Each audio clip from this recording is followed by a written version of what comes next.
Payne County, Oklahoma. Great to be with you. I'm Father Brian O'Brien, pastor of St. Francis Xavier Catholic Church here in glorious Stillwater, Oklahoma. Father Carey's fishing. I know you're shocked by this, but he is just taking a little R&R because the school year is about to get going. So I think he's in Louisiana, maybe. I just know he rolled out of the house the other day. He had a wedding and then rolled out of the house with a bunch of stuff in his truck and off to Louisiana. So we are privileged, as always, in Stillwater to have awesome seminarians. So a couple weeks ago, you met Robert Williams, who's now in Italy. A couple weeks ago, you met Marcus Lyons, where we talked about the Old Testament, which was awesome. Well, today, we now have the pinnacle of summer seminarians.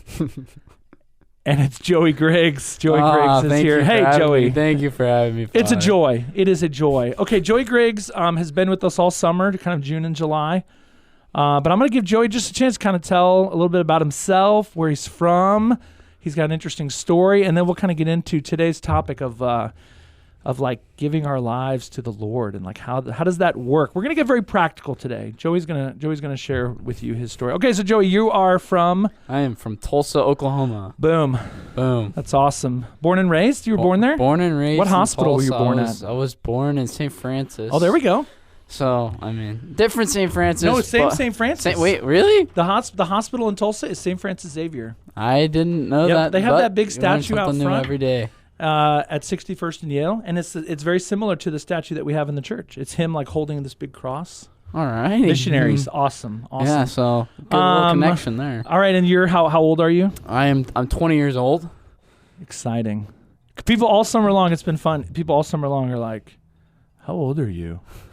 Because I think they think of like seminarians as like old, almost priests. Yeah, that would make sense. And you're not almost priest. Almost. I got a ways to go. So give us the kind of where'd you go to school, and then where are you now in your formation? Give us the rundown. Yeah, so I started attending Catholic school in second grade. Okay. I attended Saints Peter and Paul. Go Panthers. Go Panthers. A little connection Peter there. and Paul, North Side. All right. And then I went from Saints Peter and Paul on to Bishop Kelly, and Go Comets. Yeah, go Comets. That's where we kind of met before. You were a young priest. I was and I was hanging out with Father Jack Gleason, who knows your family really well, and I think we came and blessed your house. On Epiphany. Yeah, there it is. Good time. And then okay, so you went to Bishop Kelly. Graduated in 2019. Nice. And then I did a semester of college at Pittsburgh State University in Kansas. Gorillas. Go Gorillas. So just a semester. Before my application to seminary was officially open for me to start my application process. So a semester of college, and then you just finished your first year. I just finished my first year of seminary at Kendrick Glennon Seminary in St. Louis, Missouri. Nice. Just like a very blessed year. It's the place to be.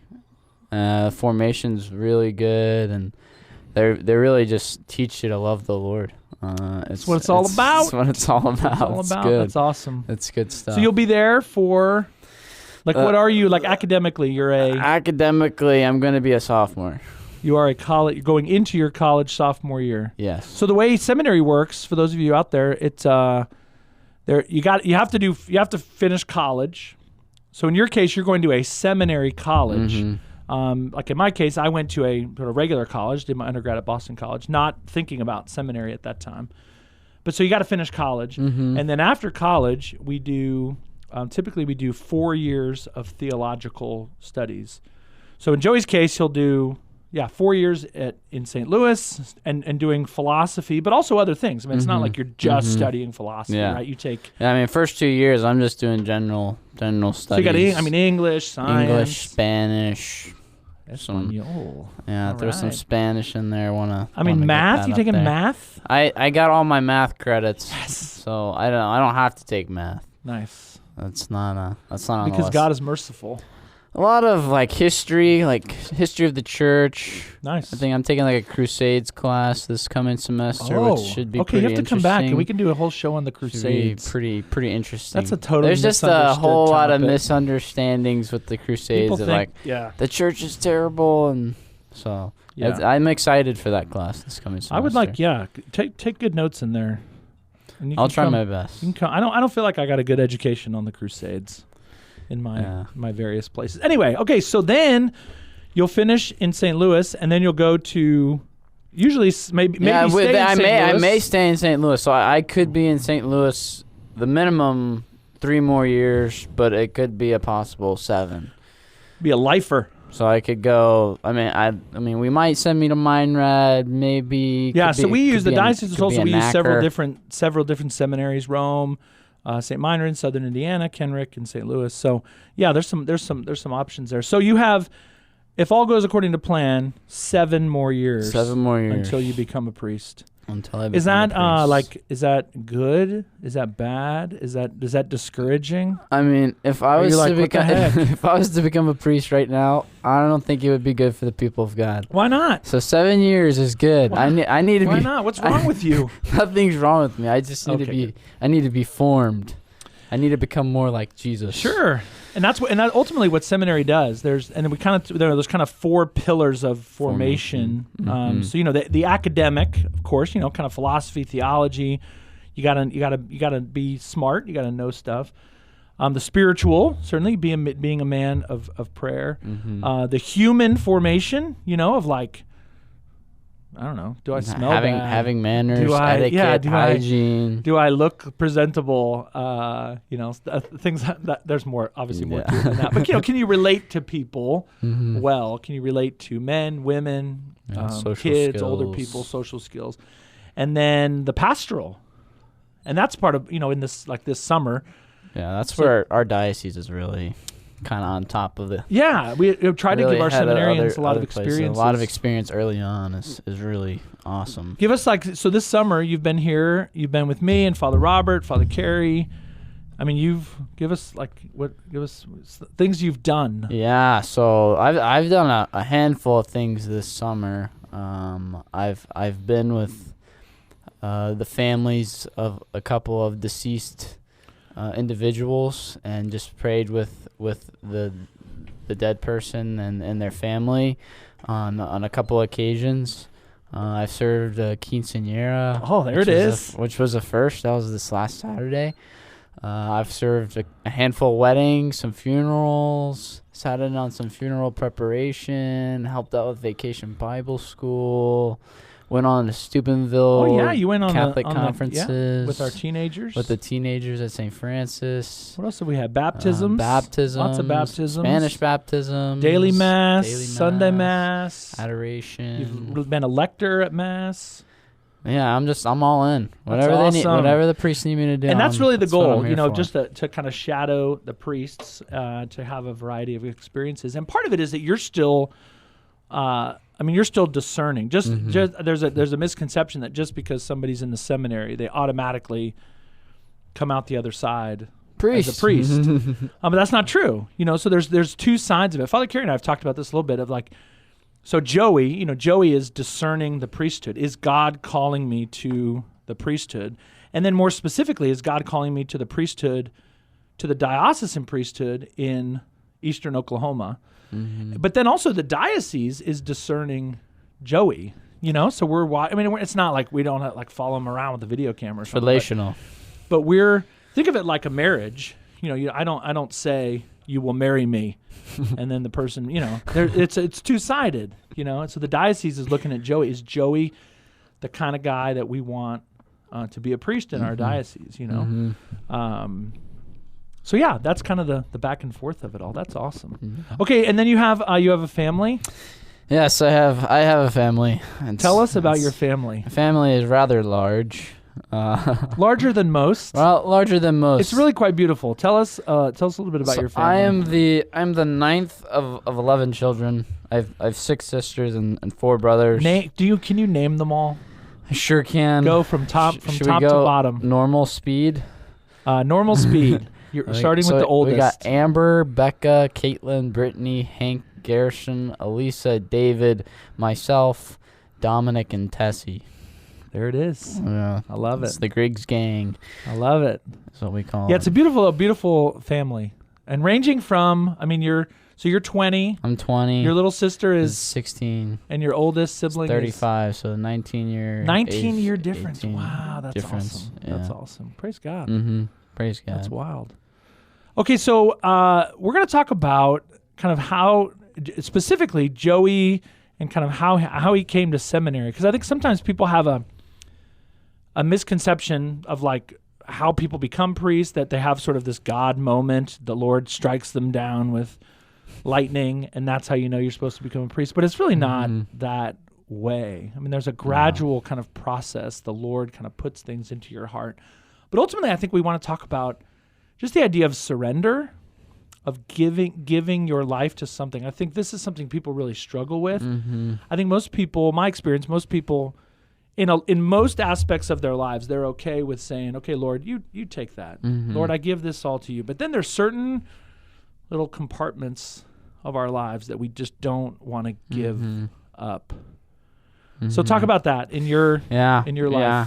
So just as Father was saying, I was not struck by lightning, and I did not hear thundering voices. But I'd say the call to the priesthood has been on my mind and on my heart for a very long time. I'd say it's probably been on my mind since I was 7 or 8 years old. So like second grade is when I really started thinking about it. And it kind of just remained, I'd say, like the way I describe it as like a persistent whisper that the Lord was always always reminding me. I was always serving Mass, and I started serving when I was like 6 years old. Even before your first communion? Even before my first communion. Well, my first communion story is a little whack because I received communion in the hospital. Because you whacked your head. Yeah, because I fractured my skull when I was 6. Joey's got a wicked awesome. It's a pretty good scar. It's pretty large. If you see Joey in person, you should. It's not a bad haircut. It's a scar that runs across my head. So I'm just glad you're alive. But praise God that I'm functioning and I'm in the grade I'm supposed to be in, and nice. Heck, I'm studying to be a priest. Nice. So, but early on, you felt I just felt an attraction to. Kind of early on, was an attraction to what the priest did, and the sacraments. But as I got older, I'd say that persisted. I continually served Mass.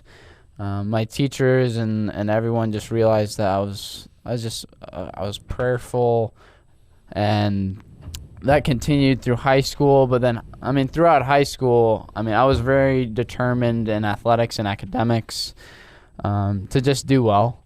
And that turned into sort of a distraction for me that pulled me away from really just listening to the Lord and what the Lord wanted for me. So the priesthood it was still there, but it was more on the back burners of what I wanted, because I was so determined to do well in athletics and academics that was what I devoted myself to, and I kind of allowed that to define who I was. Yeah, that becomes your, and I think a lot of people do that.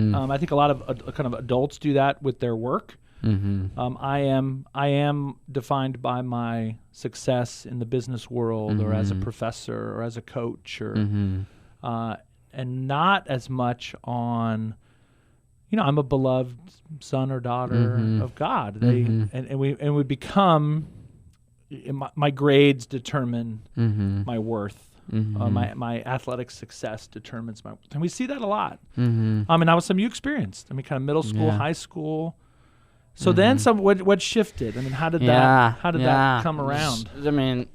Trying to impress people and girls. I think girls, that's part of it. You go from me wanting to graduate with a 4.0 and go on to do collegiate sports.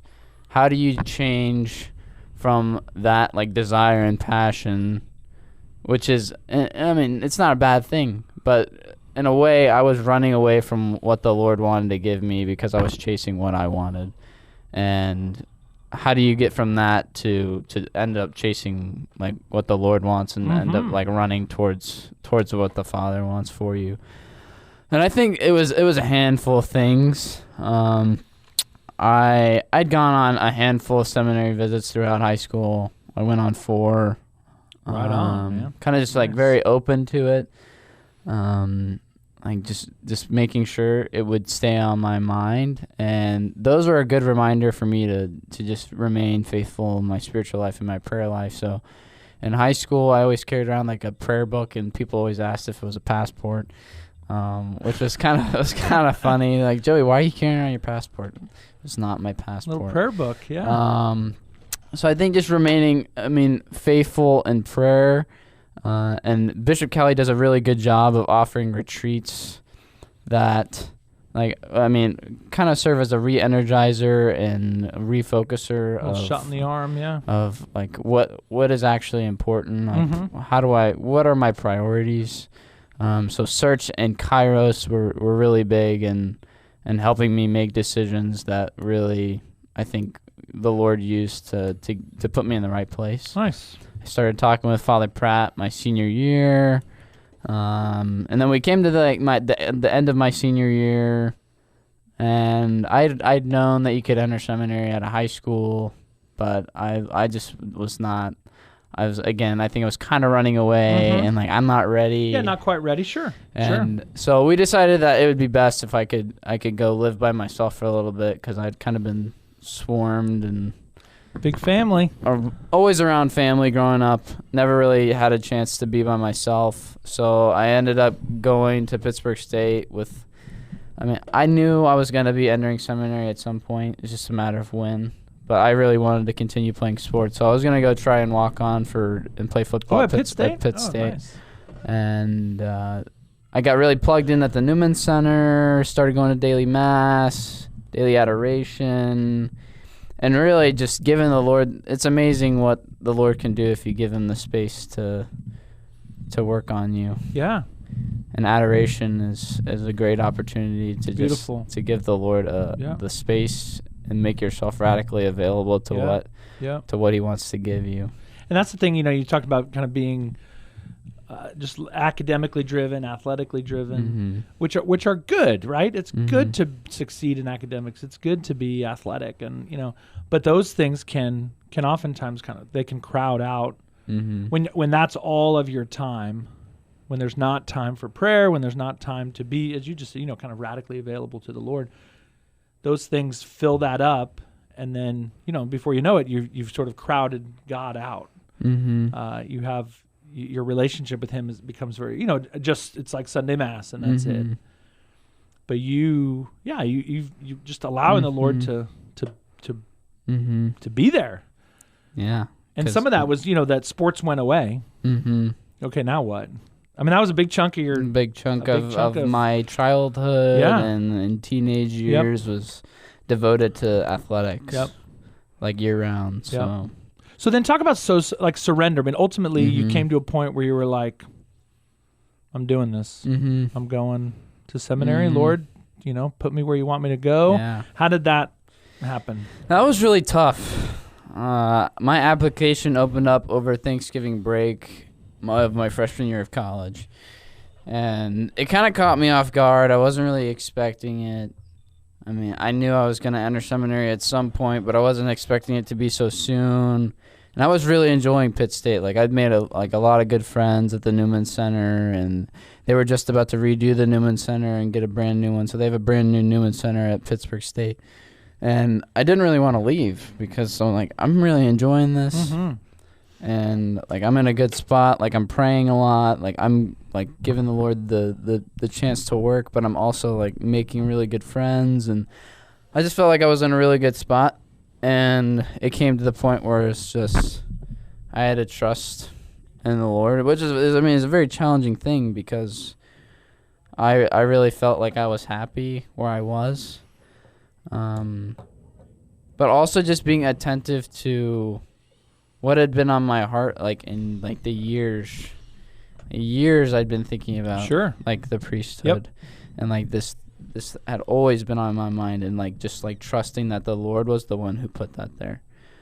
And I think in just a couple of like over winter break, I came to the decision that it was I almost had to give myself to the Lord, because I mean, I think I just had to test the waters a little bit. Sometimes I think vocation is like sometimes choosing between two goods. Yeah, so you're loving life. Yeah. You're a freshman in college. You got friends. You got a great church. Mm-hmm. You're in a good place. But sometimes you're oh man, do I do that? And it's not like, I think a lot of times it would be so much easier if it would be like, okay, this is awesome and this stinks. I'm going to choose awesome. But what do you do when you have awesome and awesome? I think a lot of times that gets switched with, especially like priesthood and religious life, is you can either have like people think marriage is better, or people think like the priesthood's better, and that just was not the case for me. Yeah, both are awesome. Like, my parents have been married for 36 years, and like and I have 10 siblings. Like, my family life. Your parents are awesome. They're great people. I see the blessing and the fruit of like holy, like the sacrament of marriage is amazing. Yep. And like, I see it in my siblings. My sisters and my brothers are starting to get married and have kids, and there is a great beauty in family life. But the priesthood is the same way, and you can testify to this, and like how many spiritual children that you have. It's the best. Oh, it's awesome. Awesome. But I wouldn't say like it's so much better than marriage. Marriage is dumb. You're choosing between two goods, and amazing goods. You're not choosing one. One is not better than the other. Right. So. Right. Which I think can be a misconception sometimes. So then you come to a point. I mean, so you apply to the Diocese of Tulsa. You're accepted. What's that like? I mean, kind of that surrender. And, and part of it is in our diocese, and most dioceses it's like this, you don't, when you become a seminarian, like you're giving over a big chunk of your life. You don't, we tell you where you're going. Yeah, I had no say in where I was going to go to seminary. They're kind of in charge of my summer. And like seminary life is very structured, and you have a very scheduled routine, so you don't have we have free time, but it's not, you don't have significant portions not like college of time to be kind of just hanging out.